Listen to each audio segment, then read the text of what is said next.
नमस्कार, मुद्दे की बात में आप सभी का स्वागत है। मैं हूं मनोज मनु। छत्तीसगढ़ में मंत्रिमंडल विस्तार एक बार फिर से टल गया है। पिछले 6 महीने से यह मुद्दा लगातार सुर्खियों में था। इस बार तो 9 अप्रैल की शाम या फिर 10 अप्रैल की सुबह शपथ निश्चित मानी जा रही थी। यहां तक कि दिल्ली से संगठन मंत्री शिव प्रकाश और छत्तीसगढ़ प्रदेश प्रभारी नितिन नवीन भी रायपुर आ गए। मैराथन बैठकें भी हुई। मुख्यमंत्री विष्णुदेव साय का मीडिया को दिया गया बयान यह लग रहा था कि इस बार मंत्रिमंडल विस्तार हो ही जाएगा। मुख्यमंत्री भी बार बार ये कहते रहे कि इंतजार कीजिए, कैबिनेट विस्तार जल्द होगा। लेकिन हर बार की तरह इस बार भी खोदा पहाड़ और निकला चूहा। मतलब कि मुख्यमंत्री कहते रहे, लेकिन इस बार भी मंत्रिमंडल विस्तार टल गया। अब सवाल यह है कि क्या पिछली बार की तरह मंत्रिमंडल विस्तार होना था? क्योंकि एक बार टलना तो संयोग हो सकता है, लेकिन बार बार अगर टल रहा है तो क्या यह संयोग है या फिर नहीं है? इससे पहले भी मुख्यमंत्री कई तारीखों पर मंत्रिमंडल विस्तार की बात कह चुके हैं, लेकिन हुआ नहीं। कुछ तारीखें, उनमें से जितनी बार बोला उनमें से कुछ तारीखों के बयान मुख्यमंत्री के इस वक्त आपके सामने सुनिए। अब मंत्रिमंडल तो बढ़ाना क्या तो होगा ही। अभी तो निगम मंडल में कुछ अध्यक्ष नियुक्त किए हैं, मंत्रिमंडल में भी होना है। और सर, 9 महीने बाद जब आप दिल्ली जाते हो, प्रधानमंत्री जी या गृह मंत्री जी से मुलाकात करते हैं, छत्तीसगढ़ में एक सियासी चर्चा शुरू हो जाती है कि मंत्रिमंडल विस्तार होने वाला है, निगम मंडलों में नियुक्ति होने वाली है, तो अब इंतजार कितना है? वो सब होगा, मंत्रिमंडल का भी विस्तार होगा। नवरात्रि के आखिरी तक क्या कुछ होगा सर? करना ही पड़ेगा। नवरात्रि इंतजार करना पड़ेगा विधायक। नवरात्रि के आखिरी तक क्या कुछ होगा सर? करना ही पड़ेगा। सर नवरात्रि ये बस इंतजार करते रहिए, कभी भी हो सकता है। ये बस इंतजार करते रहिए, कभी भी हो सकता है। जैसा कि हम सब जानते हैं,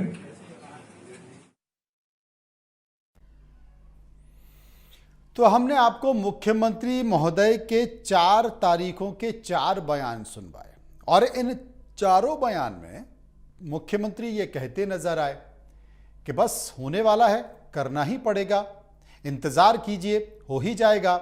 ये तमाम तरह के बयान हैं। अब सबसे बड़ी बात है, अक्सर आपने सुना होगा किसी भी राज्य में जब मंत्रिमंडल विस्तार की बात होती है तो मुख्यमंत्री उसके सर्वे सर्वा होते हैं और मुख्यमंत्री ही मुख्यतः प्रमुख व्यक्ति माने जाते हैं। चाहे वो मंत्रियों के नाम शामिल करने की बात हो, मंत्रिमंडल विस्तार करने की बात हो, तो मुख्यमंत्री ने जो कहा उसे सामान्य तौर पर माना जाता है। भले वो केंद्र का निर्देश हो, केंद्र की सहमति हो, संगठन की सहमति हो, लेकिन मुख्यमंत्री का निर्णय अंतिम माना जाता है। लेकिन मुख्यमंत्री बोल रहे हैं, मुख्यमंत्री हर बार कह रहे हैं, लेकिन विस्तार हो नहीं पा रहा है। अब जो जानकारी सामने आई थी उसमें मंत्रिमंडल विस्तार टलने का मुख्य कारण क्या है कि नामों पर सहमति नहीं बन पा रही है। माना यह जा रहा है कि जब मंत्रिमंडल विस्तार होगा तब 4 विधायक, वैसे 3 बनना चाहिए, लेकिन हरियाणा फार्मूला का भी इस्तेमाल हो सकता है कि 4 विधायक बन सकते हैं और 2 से 3 मंत्रियों को ड्रॉप किया जा सकता है। जिन 4 विधायकों का मंत्री बनना तय माना जा रहा है उसमें से 2 नाम तो तय माने जा रहे हैं कि एक बिलासपुर से अमर अग्रवाल मंत्री बन जाएंगे और दूसरा दुर्ग से विधायक गजेंद्र यादव मंत्री बन जाएंगे। अब स्थिति क्या है? रायपुर से क्या पुरंदेश्वर मिश्रा मंत्री बन जाएंगे? क्योंकि उड़ीसा का दबाव है। उड़ीसा के बड़े पदों पर बैठे लोग जो दिल्ली में बैठे हैं, संवैधानिक पद है या दूसरे पद हैं, उनका एक दबाव है, उनका एक प्रयास है कि पुरंदर मिश्रा को दिल्ली में छत्तीसगढ़ में मंत्रिमंडल में शामिल किया जाए। दूसरा, एक बड़ी आबादी रहती है छत्तीसगढ़ में, उड़िया समाज जिसे कहते हैं, वो उड़िया समाज के एकमात्र प्रतिनिधित्व हैं और प्रतिनिधित्व भी करते हैं, लिहाजा पुरंदर मिश्रा को मंत्री बनाया जाए। एक और नाम, कोंडागांव। कोंडागांव से विधायक लता उसेंडी। लता उसेंडी का नाम इसलिए माना जा रहा है कि केंद्र की राजनीति में लता उसेंडी प्रमुख योगदान रखती हैं और यकीन मानिए कि लता उसेंडी केंद्रीय संगठन भी मानता है, जब भी भविष्य में आने वाली स्थिति होगी उसमें लता उसेंडी को महत्वपूर्ण जिम्मेदारी मिलेगी, चाहे वो केंद्र हो या फिर राज्य हो। लेकिन सबसे बड़ी बात है कि बस्तर की जगह से कम एक प्रतिनिधित्व होना चाहिए, वो प्रतिनिधित्व हो नहीं पा रहा है। तो वो क्या लता उसेंडी का नाम होगा या फिर बस्तर से किसी और को शामिल कराया जा सकता है, ये रही बात। दूसरी चीज, रायपुर से पुरंदेश्वर मिश्रा को रखा जाए या फिर राजेश मूणत को रखा जाए। लेकिन राजेश मूणत धीरे धीरे खिसकते चले गए, बहुत पीछे चले गए। दरअसल इससे पहले जनवरी में भी मंत्रिमंडल विस्तार की अटकलें लगाई जा रही थी, लेकिन निकाय चुनाव को देखते हुए कैबिनेट विस्तार टल गया। आपको बता दें कि 90 सदस्यीय छत्तीसगढ़ विधानसभा में नियम के मुताबिक 14 मंत्री बनाए जा सकते हैं। फिलहाल राज्य सरकार में मुख्यमंत्री समेत 11 मंत्री हैं। ऐसे में 3 और मंत्री बनाए जा सकते हैं और हरियाणा फालमूरा रहा तो ये 4 भी हो सकते हैं। इसी मुद्दे पर चर्चा करेंगे, समझने की कोशिश करेंगे कि आखिर सहमति नहीं बन पा रही है। क्या राज्य के लोग जो सहमति नहीं बनने दे रहे हैं वो अभी भी इतने मजबूत हैं क्या, या फिर केंद्र से हरी झंडी नहीं मिल पाई है। दिल्ली से चाहे प्रदेश प्रभारी नवीन नितिन हो या फिर शिव प्रकाश हो, वो आते तो हैं, टटोलते हैं और टटोलने के बाद वो कहते हैं कि जनाब अभी रहने दीजिए, अंगूर खट्टे हैं, और इसलिए हमने ये नाम भी रखा है। चर्चा कर लेते हैं। बाबूलाल शर्मा वरिष्ठ पत्रकार हमारे साथ मौजूद हैं, उचित शर्मा वरिष्ठ पत्रकार हमारे साथ मौजूद हैं, समझने की कोशिश करेंगे। सबसे पहले मैं बाबूलाल जी के पास चलूंगा। बाबूलाल जी, हमने बहुत सारी तारीखें थी जब मंत्रिमंडल विस्तार की बात हुई। इन 7 सालों में मुख्यमंत्री ने कई बार कहा कि होने वाला है, होना ही पड़ेगा, करना ही पड़ेगा, बस किसी भी क्षण हो जाएगा। उनमें से 4 तारीखें उठाई और मुख्यमंत्री जी के बयान सुनवा दीजिए। अब मंत्रिमंडल का प्रमुख मुख्यमंत्री होते हैं और यह कहा भी जाता है कि साहब मुख्यमंत्री का विशेषाधिकार है कि मंत्रिमंडल विस्तार कब होगा, मुख्यमंत्री का विशेषाधिकार है कि मंत्रिमंडल में कौन कौन से चेहरे, कौन कौन से नाम होंगे। लेकिन यह मुख्यमंत्री कह रहे हैं और मंत्रिमंडल विस्तार हो नहीं पा रहा है। ये देखिए, बनाना तो है, करना तो है, ये बयान तो आ ही रहे हैं और हम लोग भी इस बात को जानते हैं कि बनाना तो है, बनाना पड़ेगा, खाली स्थान को भरना पड़ेगा। अब सवाल वहां पे दिक्कत आ गई, विपरीत परिस्थितियां बनी हुई है। 14 लोग में 13 लोग जो हैं वो मंत्री बनने की योग्यता रखते हैं, पुराने हैं, अनुभवी हैं। किसको छोड़ें, किसको रखें, किसकी पंडरी। फिर नए नए नाम भी जोड़ रहे हैं। राष्ट्रीय स्वयंसेवक संघ के बैकग्राउंड से जो है गजेंद्र यादव का नाम नया आगे छोड़ रहा है, और जो है वहां पहले से मंत्रिमंडल में नए लोगों के नाम जुड़े हुए हैं। इसके कारण जो है 13 लोगों के 14 लोगों के मंत्री परिषद में इन पुराने लोगों को कैसे एडजस्ट किया जाए, ये समझ में किसी की आ नहीं रहा है। इसी कारण जो है पल पल जो है दिन दिन जो है आगे बढ़ता जा रहा है मंत्रिमंडल का विस्तार। कि आखिर किसको लें, तो कैसे किसी को मनाएं। अजय चंद्राकर को कैसे मनाएं। अगर हम अमर अग्रवाल को लेते हैं तो अजय चंद्राकर को कैसे मनाएं, अजय चंद्राकर को लेते हैं तो राजेश मूणत को कैसे मनाएं, अमर अग्रवाल को कैसे मनाएं, ये सारी चीजें। और फिर अब महिला प्रतिनिधित्व में जो है कुछ कमजोरियां भी है। लक्ष्मी राजाड़ जी का प्रदर्शन जो है विधानसभा में कमजोर है, तो उनको हटाने की बात चल रही है। लखन देवांगन की जो भूमिका रही है, इस वक्त भारतीय जनता पार्टी के खिलाफ खड़े हुए थे वो कोरबा में, तो वो भी एक भूमिका है, उनको भी हटाने की बात चल रही है। और भी बातें चलती हैं कुछ लोगों के बारे में। तो ये परिस्थितियां कैसे निर्मित होंगी, कैसे कितने स्थान खाली हो जाएंगे, कितने लोगों को भरने के लायक स्थिति बनेगी, वो जरा स्पष्ट नहीं हो पा रहा। वो अपोह की स्थिति है। और इसीलिए जो पदाधिकारी जो आ रहे हैं, देख रहे हैं, कर रहे हैं, उनके मन में तो है कि अमर अग्रवाल को, गजेंद्र यादव को बना दो और या लता उसेंडी और किसी एक और को बना दो। ये तो दिल में तो है इन लोगों को बनाने की, लेकिन कैसे बनाएं। अजय को, राजेश मूणत को, धर्मलाल कौशिक को, पुनलाल महले को, किरण देव को कैसे बनाएं, और भी लोग हैं, रेणुका सिंह को कैसे मनाएं, लता उसेंडी कैसे मनाएं। प्रश्न ये है, यही कारण है कि बात चल रही है। अब अगर 3 लोगों को हटा दिया जाता है मंत्रिमंडल से, वर्तमान मंत्रिमंडल से, तब जो है कुछ लोगों को खुश किया जा सकता है। जो लोग अटैक कर रहे हैं विधानसभा में, अपनी सरकार को घेर रहे हैं, उनको शांत करना इनके लिए बहुत जरूरी है। अन्यथा उनका जो अटैक करने का तरीका है वो बहुत हार्मफुल है सरकार के लिए। ये हम लोग विधानसभा में हमेशा देख रहे हैं। उचित शर्मा जी मेरे साथ मौजूद है। उचित शर्मा, आप क्या मानते हैं, क्या वाकई सहमति नहीं बन पा रही है? क्योंकि यहाँ तो अगर केंद्र को देखा जाए, केंद्र इतना मजबूत है इस वक्त कि राज्यों में उस तरह की लीडरशिप नहीं है। और अगर देखा जाए, केंद्र ने तय कर लिया कि रमन सिंह को अब मुख्यमंत्री नहीं बनाना है, विधानसभा अध्यक्ष बनाना है, तो रमन सिंह विधानसभा अध्यक्ष बन गए। अजय चंद्राकर को मंत्री नहीं बनाना है तो वो नहीं बने। राजेश मूणत को मंत्री नहीं बनाना है तो वो नहीं बने। भले ही प्रदेश के लोग नहीं चाहते हों, लेकिन मुख्यमंत्री प्रदेश में कोई और बन गया। यही स्थिति मध्य प्रदेश में भी है, यही स्थिति राजस्थान में भी है, और यही स्थिति उड़ीसा में भी है। तो तमाम जगह की स्थिति है। केंद्र जो नाम तय करेगा वो मंत्री बन जाएंगे। इसमें प्रदेश के लोग क्या कर लेंगे? इतने अपार बहुमत में और इतने कमजोर विपक्ष में क्या हो जाएगा? अनम्यूट कर लीजिए जी। मनोज जी, आवाज आ रही है? जी, आपकी आवाज आ रही है, बताएं। मनोज जी, रायशुमारी की डेमोक्रेटिक वे की जितनी भी प्रदर्शन करना भारतीय जनता पार्टी में, पूरा उसका प्रदर्शन किया जाता है, लेकिन निर्णय जो है वो इनकी जो केंद्र में बैठे लोग वही करते हैं। जैसा कि मुख्यमंत्री का ये विशेषाधिकार है, ऐसा आपने भी बोला, हमने भी सुना और मानते भी लोग यही है। हकीकत में हमारे प्रदेश के मुख्यमंत्री इतने सौम्य और सीधे हैं कि वो तो निगम मंडल तक के लिए भी नहीं बोलते, और हमारा सचिव कौन होगा मुख्यमंत्री की, उस पर भी तवज्जो नहीं देते। तो हकीकत ये है कि भारतीय जनता पार्टी छत्तीसगढ़ इकाई, केंद्र शासित इकाई, मनोज, इसको आप बोल सकते हैं। ये केंद्र सरकार, केंद्र शासित प्रदेश है, भाजपा का केंद्र शासित प्रदेश। यहाँ पे निगम और मंडल के जो भी अध्यक्ष और जो भी चुनने हैं वो भी केंद्र डिसाइड करता है। तकलीफ ये है कि इतनी बड़ी विश्व की पार्टी, इतने अनुशासन, जो इनकी सबसे बड़ी यूएसपी जो है भारतीय जनता पार्टी की है, वो है अनुशासन। तो इस इतना अनुशासन होने के बाद भी एक रायशुमारी नहीं बन पा रही, एक राय नहीं बन पा रही, एकजुट नहीं हो पा रहे। ये बड़ी चिंता की बात भाजपा के लिए है, और सोच और शोध की विषय आप और हमारे लिए है।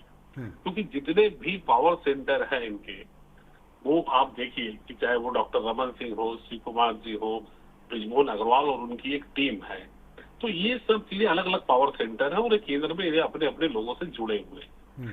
तो अभी जो फिलहाल जुड़ा है, जो हमारे पास इनपुट और हमारा विवेक कहता है कि अभी डॉक्टर रमन सिंह का वीटो पावर चल रहा है। डॉक्टर रमन सिंह किसी को चाहते हैं तो वो एक फेवर है, राजेश मूणत को फेवर करना चाहते हैं, शायद एक तकलीफ वो हो सकती है। मैं क्या आस लगा रहा हूँ जो हमको समझ में आता है, तो राजेश मूणत एक बड़े नियर एंड डियर है पूर्व मुख्यमंत्री के, तो एक बड़ा कारण वो हो सकता है। और अगर उनको मुख्यमंत्री बनाते हैं तो बृजमोहन अग्रवाल और दूसरा धड़ा वो नाराज होता है। और दूसरी चीज की Bharatiya Janata party social engineering में बैठाने की कोशिश कर रही है, जिसको आपने बोला अभी कि वो है पुरिंदर मिश्रा। राजधानी से एक विधायक का मंत्री बनना तय है, वो पुरिंदर मिश्रा। इससे दो लोग साध लेते हैं, एक ब्राह्मण लॉबी जो बहुत स्ट्रांग है लोकल, वो भी साथ लेते हैं, और दूसरा उड़िया समाज जो है, उड़ीसा का समाज जो काफी है, मतलब छत्तीसगढ़ में कहूँ कि 3 करोड़ जनता में आप 10% इसे मान सकते हैं।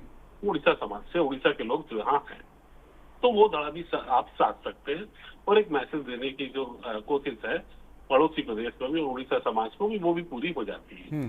तो पुरिंदर मिश्रा या राजेश मूणत इस पे पेश अटका है। फिर विक्रम उसेंडी भी उसमें आते हैं, लता उसेंडी भी उसमें आती है।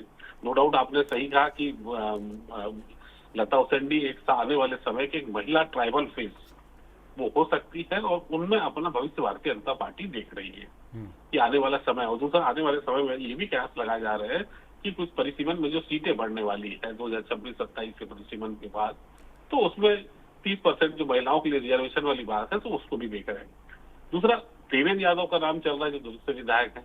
तो हमारे यहाँ जो क्वांटिफाइबल डेटा की जो रिपोर्ट आई है, उसमें ओबीसी समाज जो सबसे बड़ा समाज है, उसमें सेकंड नंबर की पोजीशन साहू समाज के बाद वो यादव समाज की।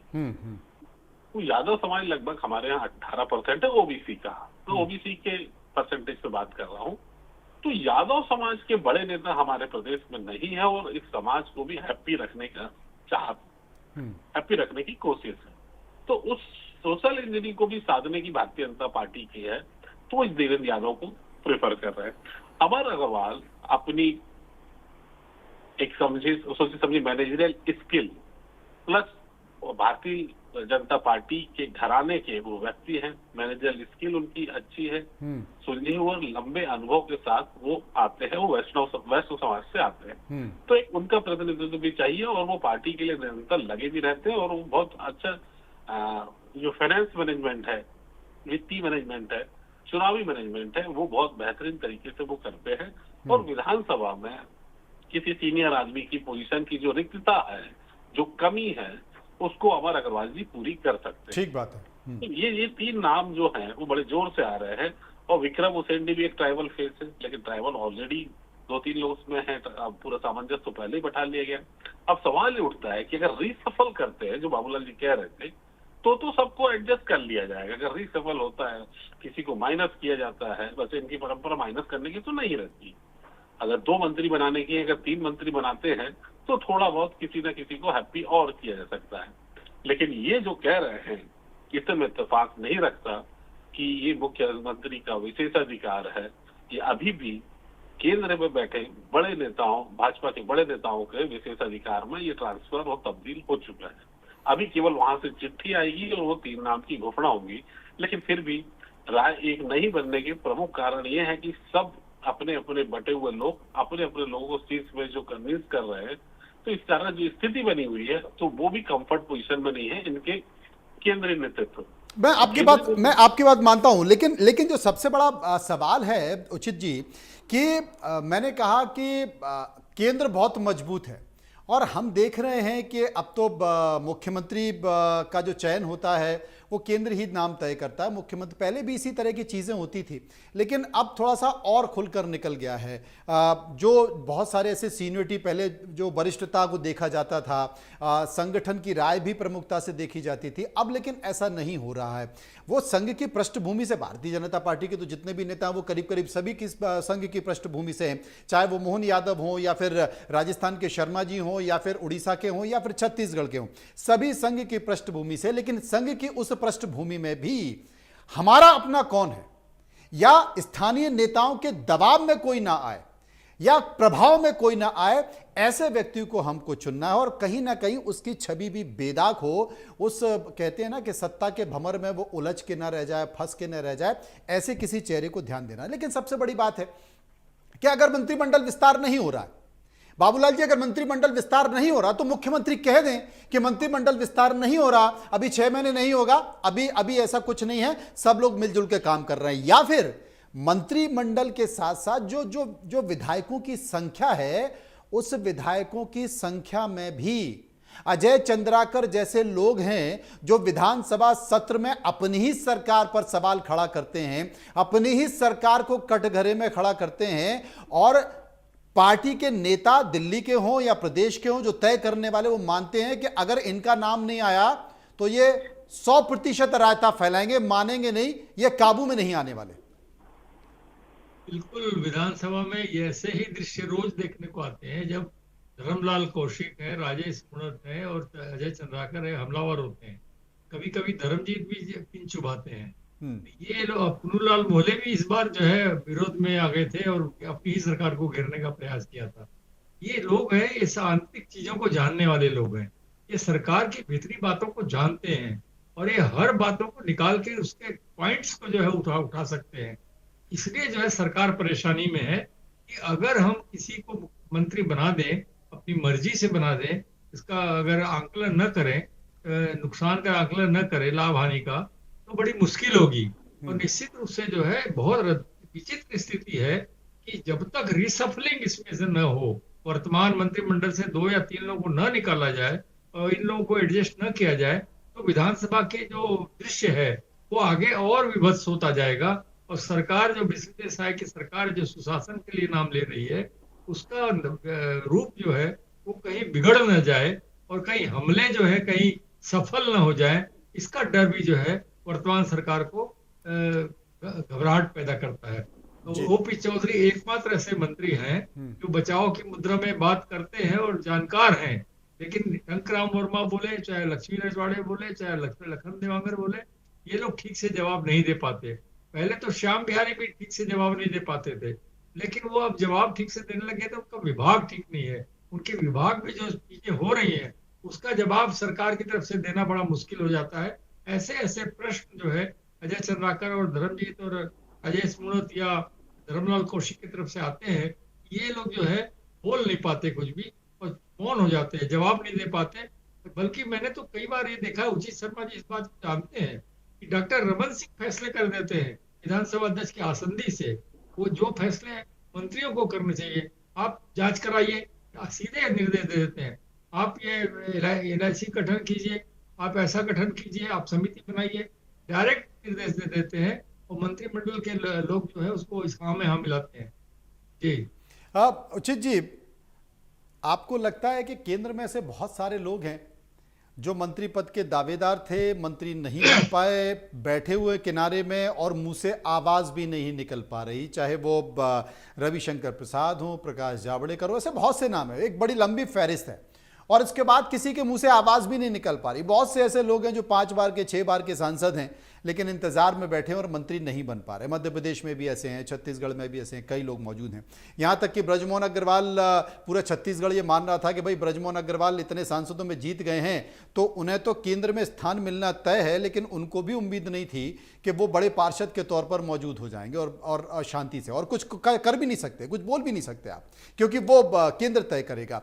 क्या वाकई केंद्र डरता है किसी नाराजगी से, किसी विरोध से, या किसी नेगेटिविटी से, या अभी भी कहीं ना कहीं एक कंफ्यूजन की स्थिति सत्ता में बनी हुई है, सरकार में बनी हुई है कि क्या अधिकारी ही सरकार चला रहे हैं, क्या जो राजनेता हैं, जो मंत्री हैं, उनका अपने अपने विभागों का उस तरीके से कंट्रोल है, या फिर सत्ता के कुछ बिंदु हैं, 2-3 बिंदु हैं और उन्हीं पर सत्ता चल रही है और वो बार बार दिल्ली की तरफ देखते हैं।